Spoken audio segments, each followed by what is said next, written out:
పేరు పెట్టి పిలిచే అంత పెద్దవాడిని కాదు.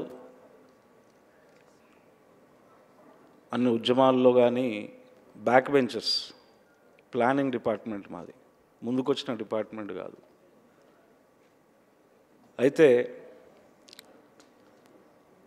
పెద్దవాళ్ళని కలిసే సమయము అతి కొద్ది సమయం దొరుకుతుంది.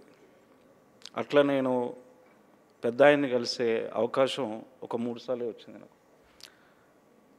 అది అంకుల్ అప్పటికి కొంచెం సిక్కై ఉన్నాడు, పృథ్వీ దగ్గర ఉండి చూసుకుంటుర్రు. తను ఒక్కడే ఉన్నాడు, అంకుల్ ఉన్నాడు. నేను పొద్దున్నే ఇంటికి వెళ్ళినప్పుడు టిఫిన్ చేస్తూ నాకు కూడా టిఫిన్ ఇస్తూ ఇద్దరం కూర్చొని తిన్న తర్వాత మేమిద్దరం కాసేపు మాట్లాడుకున్నాం. నానెప్పుడు ఒక మాట చెప్పేది, అది చాలా ఇంటర్వ్యూలో కూడా చెప్పాడు, నేను మొదటివాణ్ణి కాదు చివరివాణ్ణి కాదు అని.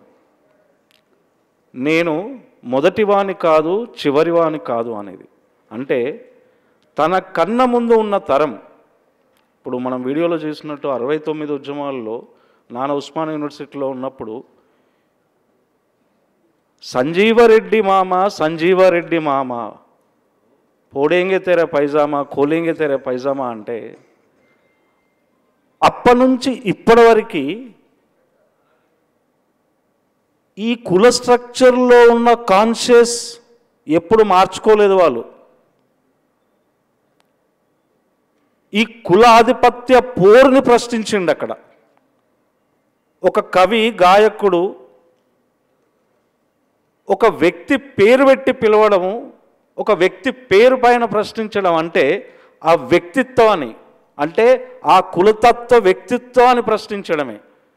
గిన్ని సంవత్సరాలైనా కానీ నై చెడేవలో ఇంకో నై ఉత్తరేబి. ఈరోజు మా పృథ్వీ సోదరుడు నాన్న నింగికెగిశాక నాకు తోడుగా ఉండి గద్దర్ ఫౌండేషన్ ఏర్పాటు చేద్దాం సూర్యం అన్న మొదటి వ్యక్తి మా ఆంజనేయ రెడ్డి గారితో పాటు, శాంతా సిన్హా గారితో పాటు the first person who standing with me. ఎట్లయితే ముచ్చర్ల సత్యనారాయణ అంకుల్తో మా నాన్న శిష్యరిక ప్రయాణం చేశాడో, ఆ శిష్యరిక ప్రయాణం ఏదైతే ఉందో ఒక కవి, గాయకుడుగా, ఒక ప్రశ్నించే వ్యక్తులుగా ఇక్కడ గద్దర్ ఫౌండేషన్కి మా పృథ్వీ ఉన్నాడు. వీటన్నిటికీ ఒక కాలం, ఒక లింక్ ఉందేమో అనిపిస్తుంది. దాంట్లో భాగంగా ఈ గద్దర్ ఫౌండేషన్కి ఒక ట్యాగ్ లైన్ ఇవ్వాలి మేము. నువ్వు ఆ వారసుడు, నేనా వారసుడు అంటే ఇప్పుడు పాశం యాదగిరికి చెప్పినట్టు, మన పృథ్వీ అన్న చెప్పినట్టు ఒక చార్లిన్ చాప్లిన్ వస్తే ఆయననే వెనక్కి పోయిండట. కొన్ని సందర్భాల్లో మా పృథ్వీ అన్న కూడా అదే చెప్పిండు. అయితే అందరం కూర్చొని మాట్లాడుతున్నప్పుడు ఏమన్నాడంటే, ప్రజలే గద్దరన్న వారసులు కదా, దీనికి పెద్ద చర్చ ఎందుకు అని లేచిండు. ది ఫస్ట్ వర్డ్, ప్రజలే గద్దరన్న వారసులు. అన్నకు కుటుంబ వారసులు, వెనుకొచ్చే వారసుడు, ముంగడొచ్చే వారసులు ఉండరు. ఇది వారసత్వం అంటే ఇది అనాది నుంచి వస్తుంది. అది ముచ్చర్ల సత్యనారాయణ గారి నుంచి వస్తున్న వారసత్వం. సో గద్దరన్న ఒక ఐకానిక్ ఫిగర్.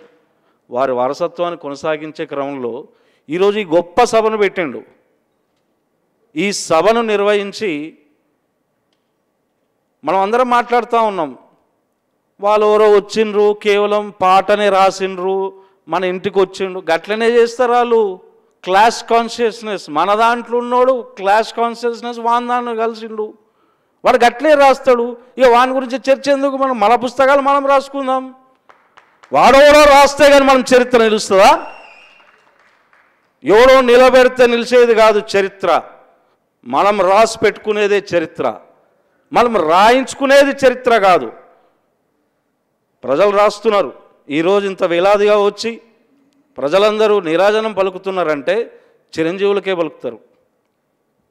ఈరోజు గద్దర్ ఫౌండేషన్ ద్వారా 1 ఎకరా నెక్లెస్ రోడ్లో శాంక్షన్ చేసుకునే ఘనత ఆ వెనక ఉండి నడిపించిందే పృథ్వీ. దానికి రీసెర్చ్ చేయడానికి నిలబడి కొట్లాడుతాడు ఉన్నాడు ఒకడు ఇక్కడ పులి. ఈ ఎందుకురా నాయన వాడు చెప్పింది ఇంత అయిపోయినట్టే ఉన్నది అది. ఎందుకంటే ఆ రోజు మేము చర్చించుకున్నప్పుడు ఒకటి చెప్పిండు, మేము అందరం మాట్లాడుకున్నాం, అరే ఇది 1 ఎకరం తీసుకుంటాం, ఒక ఫోటోలు పెడతాం అన్నప్పుడు మేము అనుకున్న దాంట్లో అనుకున్నాం మేము. ఇది గదరన్న చరిత్ర అంటే కేవలం ఫోటోలు గదరన్న సాహిత్యం కాదు. ఆ కోవలో వచ్చిన అందరి సాహిత్య పరులతో పాటు అంటే ధిక్కర స్వరాలు, అందులో ముచ్చర్ల సత్యనారాయణ గారు ఉంటారు, ఓ గూడు అంజన్న ఉంటాడు, ఒక చరబండరాజు ఉంటాడు సూర్యం. దీన్ని మనం ఫైట్ చేసి తీసుకోవాల్సిందే అని వర్ధంతి రోజుకు ముందే ప్లాన్ చేసిండు. కాబట్టి ప్రియమిత్రులారా, ఈరోజు మనం వారి వారసత్వం ఏదైతే ఉందో వీళ్ళందరి వారసత్వం ఒకరెనుక ఒకరు ప్రజలుగా కొనసాగిస్తూ ఉన్నాము. దాంట్లో మా పాత్ర ఒక ఉప్పు లెక్క ఉంటుందని చెప్పి మేము తెలియజేసుకుంటున్నాం. ఈరోజు మిత్రులారా, మనం సామాజిక తెలంగాణ కోసం మాట్లాడుతున్నాం, బహుజన తెలంగాణ కోసం మాట్లాడుతున్నాం, కళల కోసం మాట్లాడుతున్నాం, సంస్కృతి కోసం మాట్లాడుతున్నాం. ఎప్పుడయ్యా ఈ తెలంగాణలో ఇక్కడ గోసి కట్టుకొని లుంగి కట్టుకొని జంజ వేసుకొని అయ్యా పొద్దున్న లేచి మాకు తెలంగాణ ఈయన ఆరిది పట్టినారు ఓడన కింద కొట్టిరు కాబట్టి వీనికి పైన అదిరింది కింద. ఇప్పటిదాకా మా ఏ పురుషోమన్నా మా నాన్నతో కలిసి పనిచేసిన ప్రతి కళాకారులు పొద్దున్న లేస్తేనే గదే పని, జాగో ఉఠో తెలంగాణకో ఉఠావ్ అని. ఇప్పుడు ఇక్కడ దీంట్లో ఒక క్యాప్షన్ ఉంది పృథ్వీ, అదొకసారి వేస్తే ప్రజలు చూస్తారు, వెనుక వస్తుంది అది. మళ్ళీ మోసపోయినాం తెలంగాణ సోదర మేలుకో, మళ్ళీ మోసపోయినాం.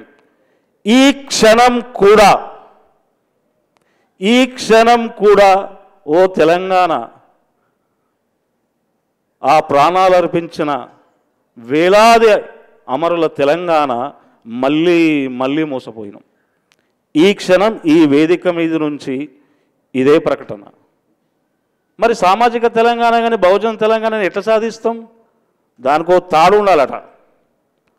ఆ తాడుకి ఇట్లా కట్టుకొని ఇట్లా కొడుతుంటాం, గదే మా పృథ్వీ. రేపు బహుజన తెలంగాణ మళ్ళీ అందులో సామాజిక తెలంగాణ అనుకుని నాయనో మన ఎంత మేధావులు అంటే ఉన్నదాన్ని కన్ఫ్యూజ్ చేస్తారు, అటు పోయేదాన్ని జరిగి ఇటు తోలుతారు.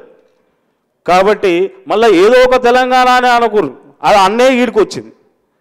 ఇప్పుడు స్పష్టమైన తెలంగాణ కోసం ఉద్యమానికి సిద్ధపడుతున్నాడు. మనం అందరం ఉందాం.